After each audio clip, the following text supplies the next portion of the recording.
E o tema da mensagem é exercendo a vida de fé. Exercendo a vida de fé. Evangelho segundo João, capítulo 13, versos de 15 a 17, onde diz assim a palavra do Senhor: pois eu vos dei exemplo, para que façais também o mesmo. Em verdade vos digo, o escravo não é maior do que o seu senhor, nem o mensageiro é maior do que aquele que enviou. E se de fato sabeis essas coisas, sereis bem-aventurados se as praticarem, se as fizerem. Se você sabe dessas coisas, você será bem-aventurado se não fizer.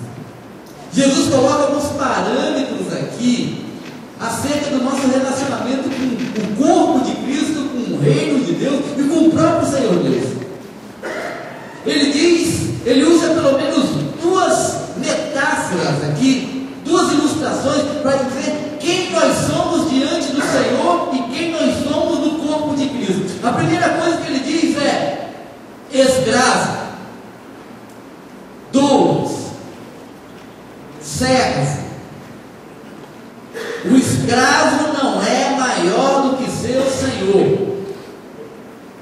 A consciência de que Deus é Deus e que nós diante do Senhor somos servos do Senhor, servos a serviço do Senhor.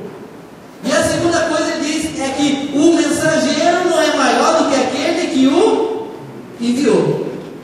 O mensageiro é o porta-voz. O que dá autoridade ao mensageiro foi quem o enviou. O mensageiro em si, ele é insignificante.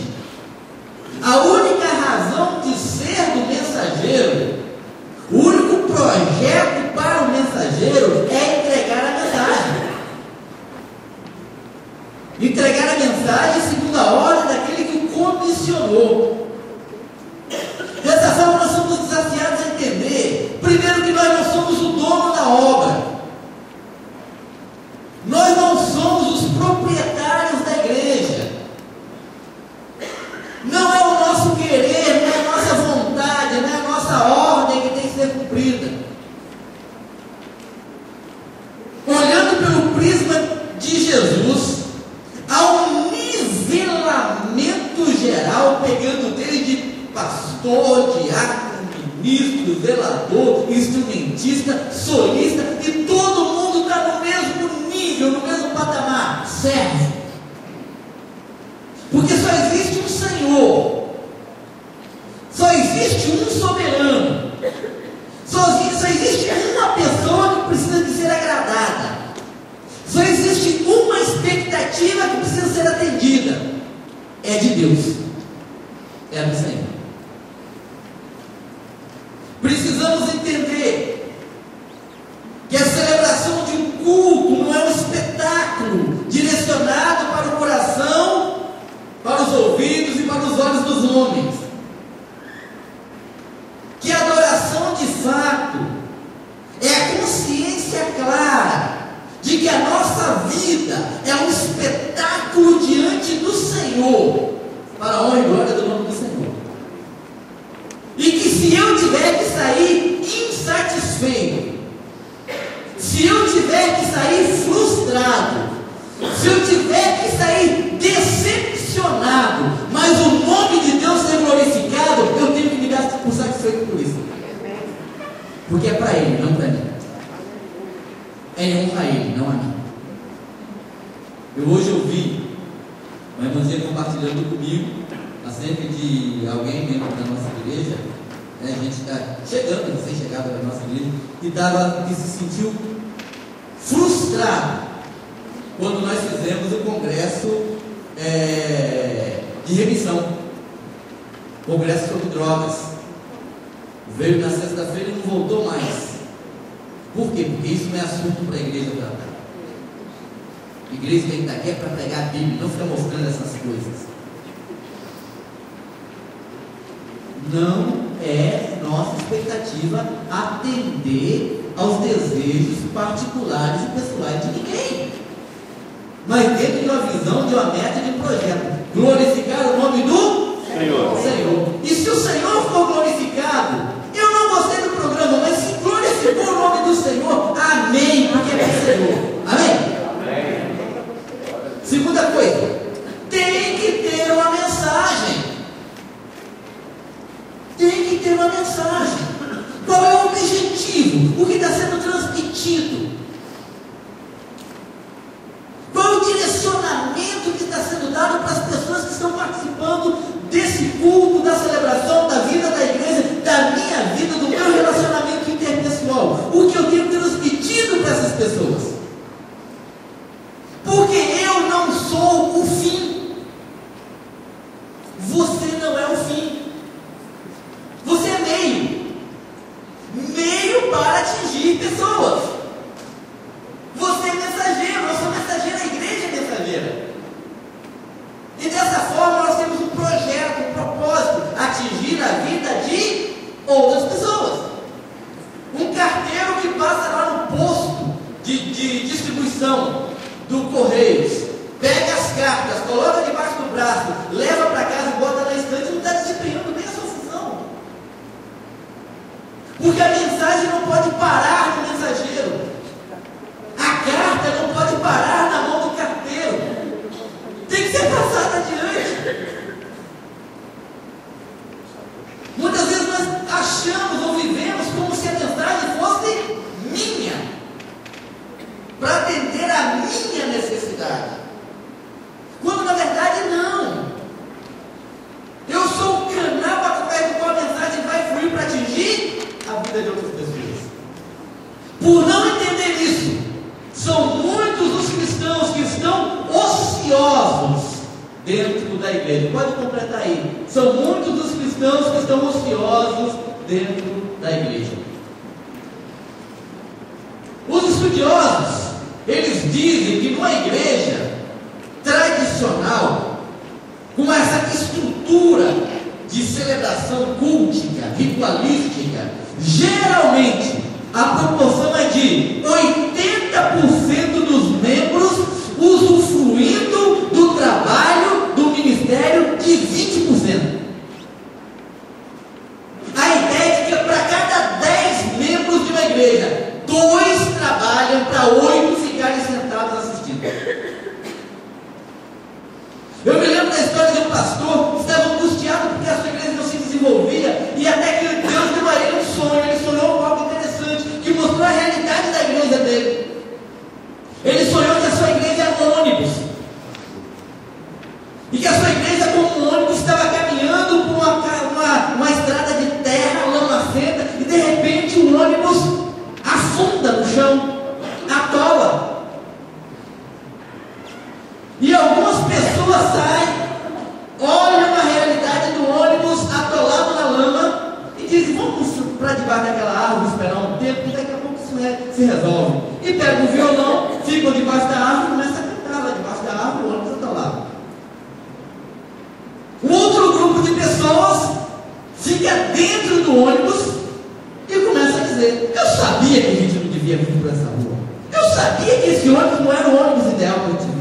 Eu sabia que ia ter esse problema. Eu já tinha previsto isso. Se tivesse me escutado. E ficam dentro do ônibus reclamando, murmurando e não fazem nada. E um pequeno grupo é o grupo que desce do ônibus, enfia o pé na lama e fica forçando, empurrando e tentando desatolar o ônibus para que possa continuar a sua caminhada. Infelizmente, esse quadro tem sido um quadro muito comum da igreja contemporânea. Alguns fazem da igreja aquele momento de ir para debaixo da árvore, tocar violão e ficar cantando e se deliciar. É o meu momento de prazer. Outros fazem da igreja o seu ponto de reclamação, e ali botam para fora toda a sua insatisfação, com críticas que não ajudam em nada, que não cooperam em nada, e continuam sendo E alguns poucos bravos são aqueles que realmente estão metendo o pé na lama,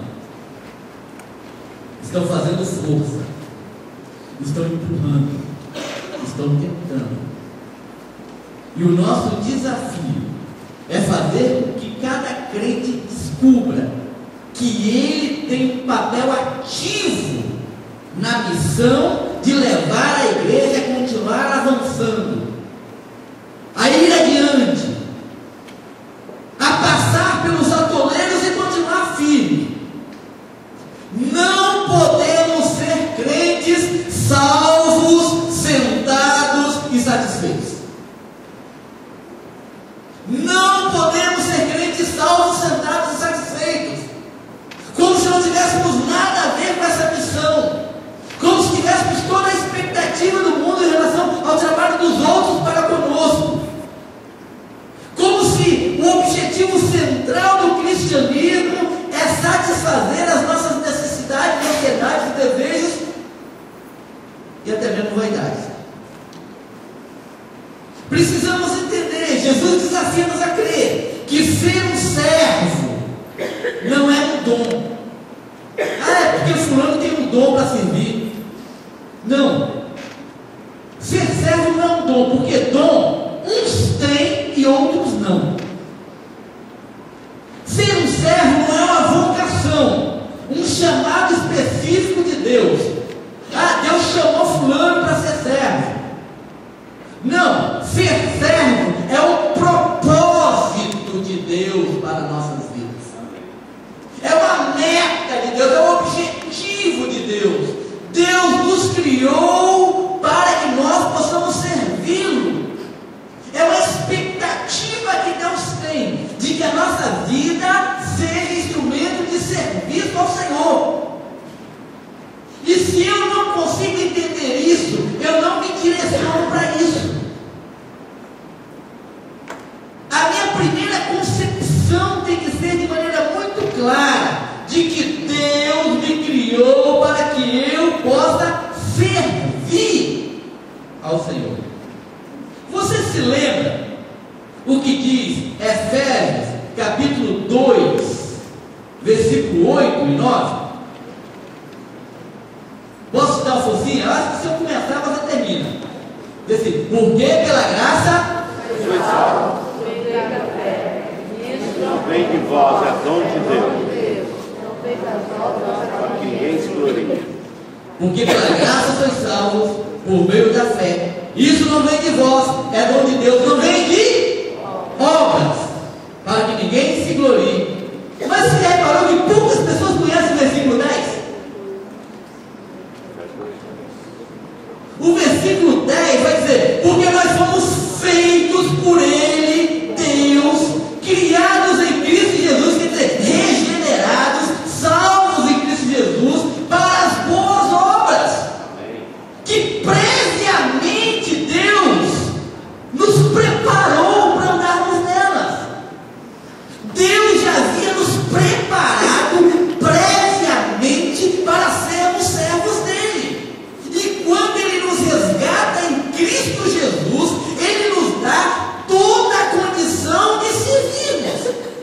Então cada pessoa que é salva em Cristo Jesus, ela recebe também automaticamente, no momento da sua conversão, no momento que ela toma a decisão ao lado do Senhor Jesus, e aí ela é selada pelo Espírito Santo de Deus, ela também recebe ali, naquele momento, toda a capacidade para servir. Servir ao Senhor faz parte do DNA de um cristão. O que Paulo está dizendo aqui não vem de obras para que ninguém se glorie, é que ninguém pode ser salvo por meio das obras. Ninguém pode alcançar salvação por mérito próprio, mas que as obras fazem parte daqueles que são transformados por Cristo Jesus. Esse é o projeto de Deus, é propósito de Deus para mim. E eu vou te dizer uma coisa: se é um propósito de Deus para mim, eu posso fazer N coisas para o Senhor, mas se eu não eu estou decepcionando meu Deus, eu não estou cumprindo a vontade do meu Deus em minha vida, eu estou em rebeldia contra Deus. 80% sentados, salvos, sentados e satisfeitos, desobedecendo à vontade do seu Deus. Precisamos entender que o serviço não é um fim, mas é um meio. Por que eu sirvo ao Senhor? Eu não sirvo ao Senhor por causa das pessoas, eu não sirvo ao Senhor por causa da instituição, eu não sirvo ao Senhor por causa do pastor, da liderança, eu não sirvo ao Senhor por meu orgulho pessoal, eu não sirvo ao Senhor para levantar a minha baixa autoestima, eu não sirvo ao Senhor porque eu sou bambambam, eu sirvo ao Senhor porque o serviço ao Senhor é o meio através do qual nós glorificamos o nome do Senhor, glorificamos o Senhor Deus como Deus soberano sobre nossas vidas, glorificamos o Senhor como pelo testemunho da nossa vida de fidelidade diante das pessoas que são servas de Deus, que precisam de motivação, animando um ao outro, motivando um ao outro. Glorificamos ao Senhor através do testemunho ao ímpio, que não conhece a Deus, que não conhece a graça, mas que pode experimentar do testemunho da transformação que Cristo faz na vida das pessoas, através de mim, através do meu serviço, através das obras que eu realizo. Mateus capítulo 5, versículo 16, Jesus é bem fácil nisso: resplandecei a vossa luz diante dos homens, para que eles vejam as vossas boas obras. Eles verão as vossas boas obras, e aí farão o quê? Glorificar a Deus. Glorificarão o nosso Pai que está no céu.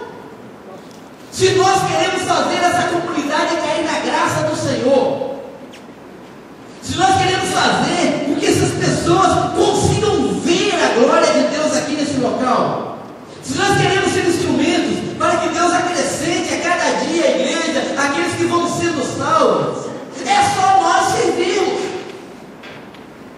Servimos a comunidade, servimos as necessidades que essa sociedade tem enfrentado, servimos da edificação uns dos outros, e através do nosso serviço, das nossas obras, o nome do Senhor será glorificado. Tiago, no capítulo 2, versículo 14, ele é muito enfático em relação a isso.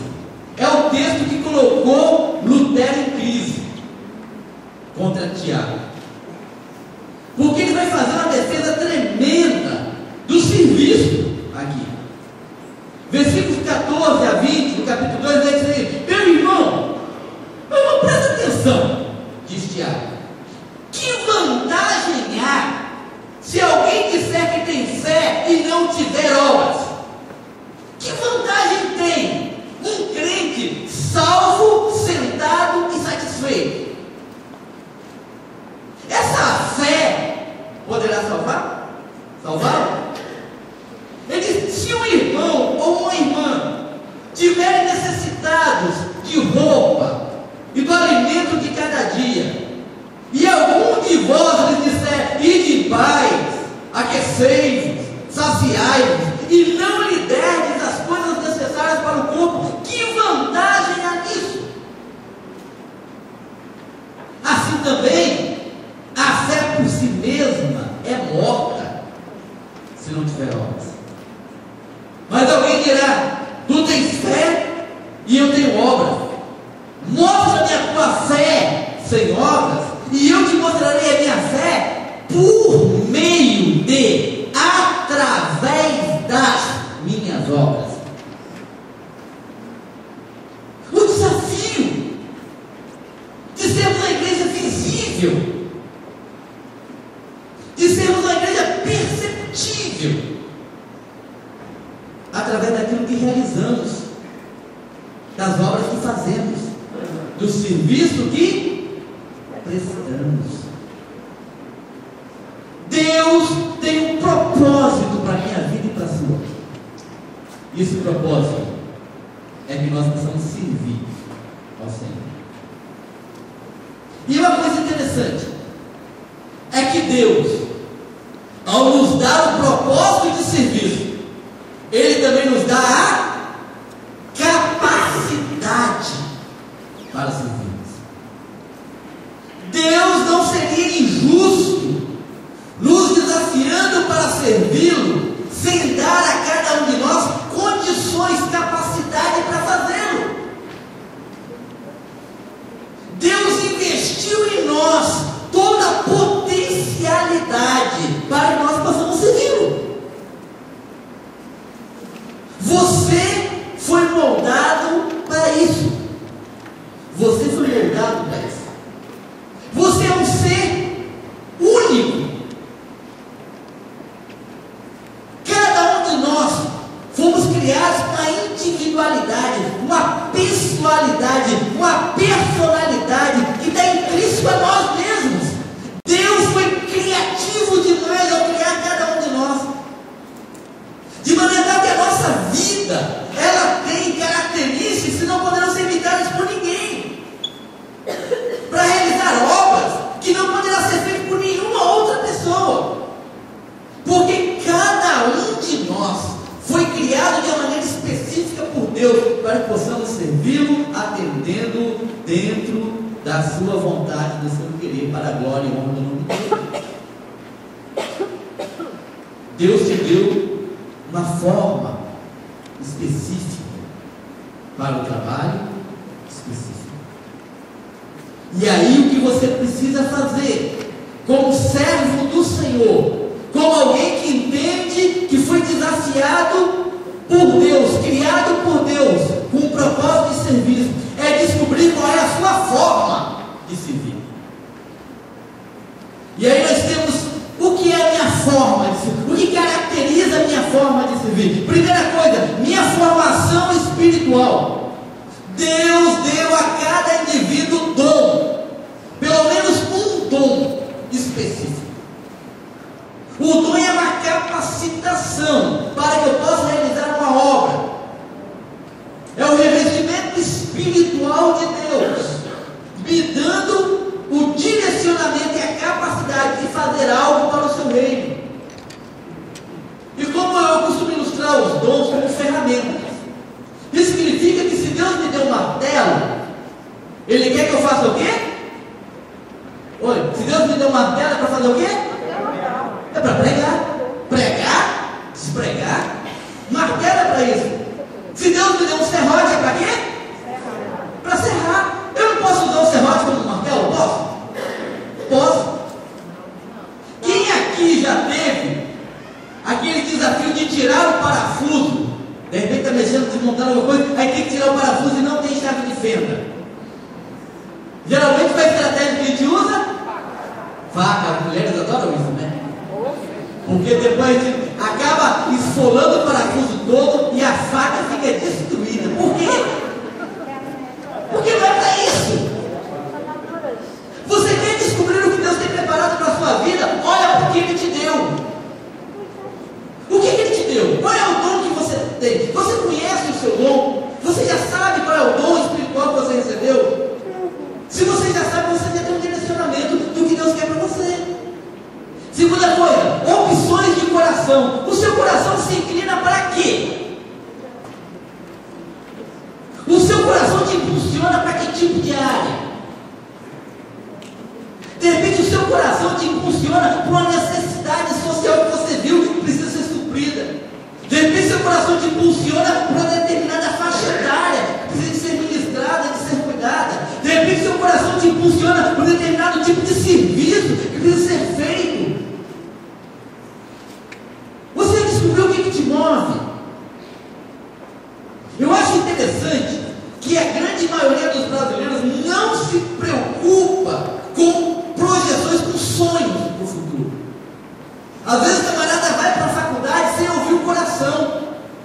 E aí você tem engenheiro preso dentro do escritório, quando na verdade o coração dele gostaria de estar fazendo, trabalhando com animais ou com artes. E aí você tem advogado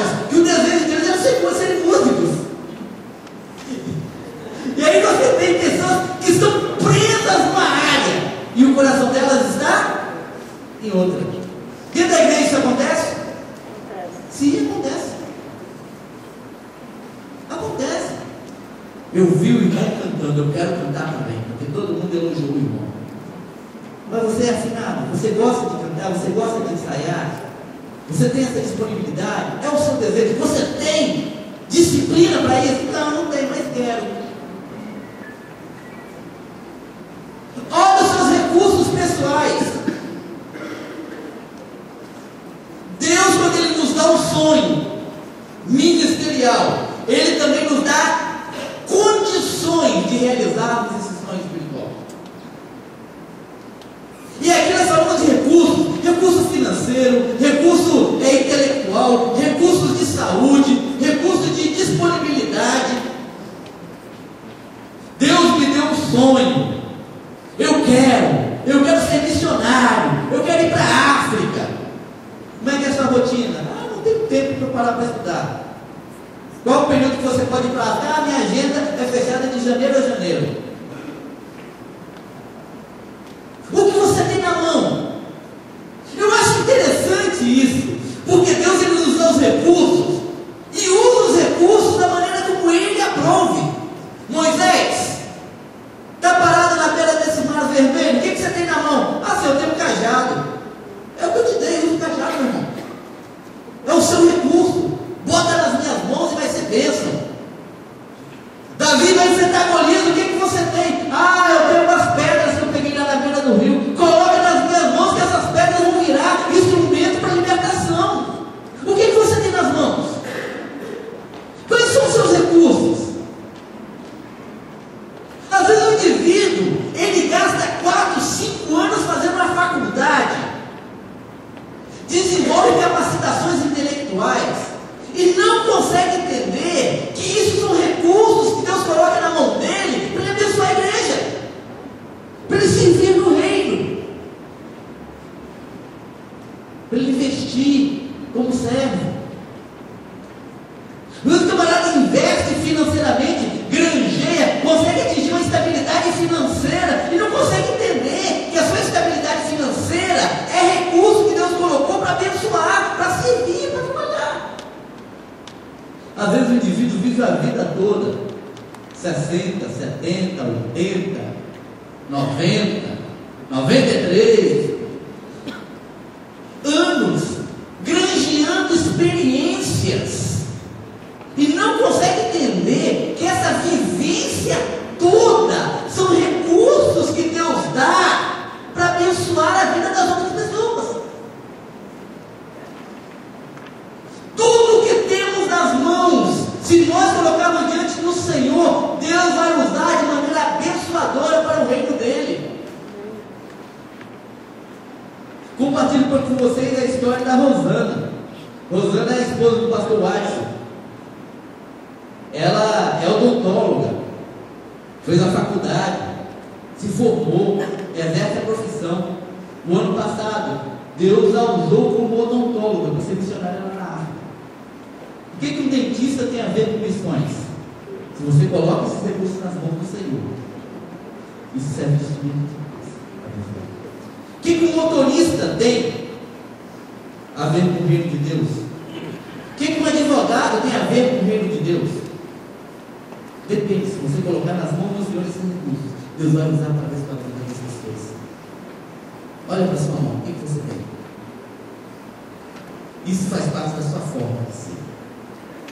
Outra questão, o seu modo de ser. Cada um de nós tem um temperamento diferente. Veja, nós estamos falando de caráter, de índole, nós estamos falando de temperamento, de maneira de ser. Extrovertidos, introvertidos, organizados, desorganizados, estruturados, desestruturados. Deus usa todos. Deus usa todos. Tem pessoas que são direcionadas para relacionamento. Você solta ela no meio da galera e ela tem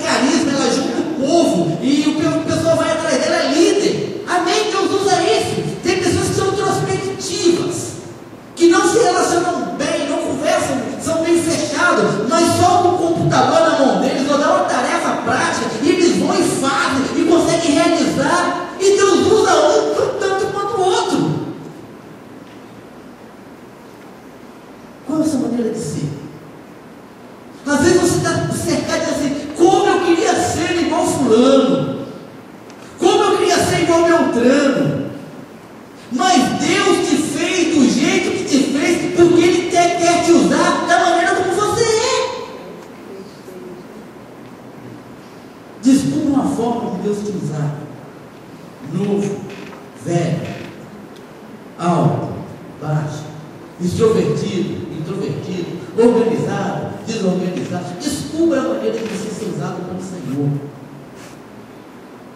E finalmente o A é de áreas de experiência. O que você já vivenciou? O que você já vivenciou?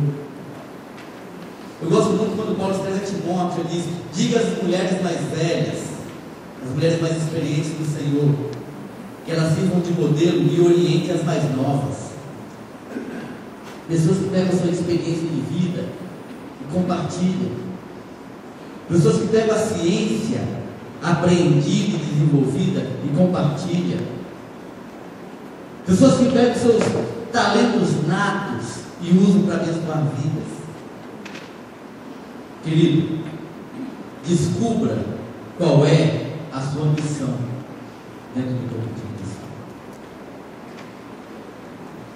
Descubra o que Deus tem preparado para você dentro do corpo de Cristo. Porque tem algo dentro dessa igreja que precisa ser feito e só você pode fazer, porque você foi trazido para cá para ser feito isso. Paulo vai fazer essa analogia em 1 Coríntios capítulo 12, versos 14 a 22. Se o olho disser porque eu não sou pé, não faço parte do corpo. Se a orelha disser porque eu não sou nariz, não faço parte do corpo.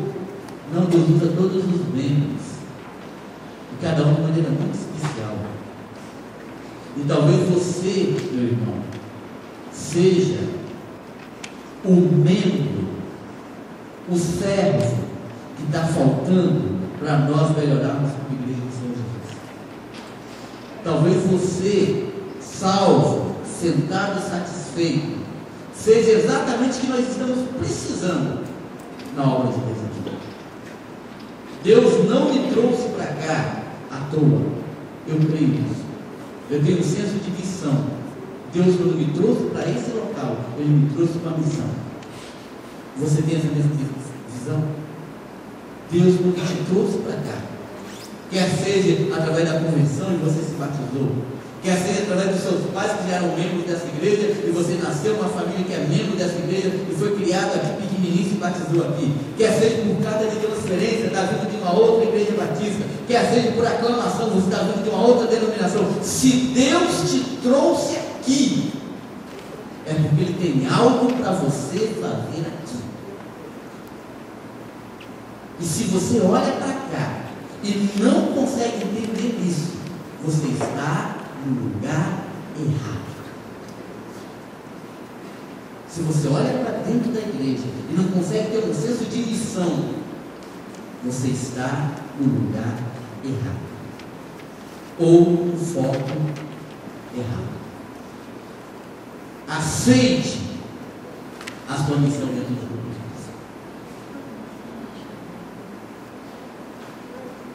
Não sei se vocês já viram aquele desenho Vida de Inseto, que fala da história do Flint, uma formiguinha inconformada no seu trabalho repetitivo dentro do formigueiro, e ela começa a empreender uma revolução tremenda e acaba perturbando todo mundo e inunda o formigueiro e quase que destrói toda a sua colônia.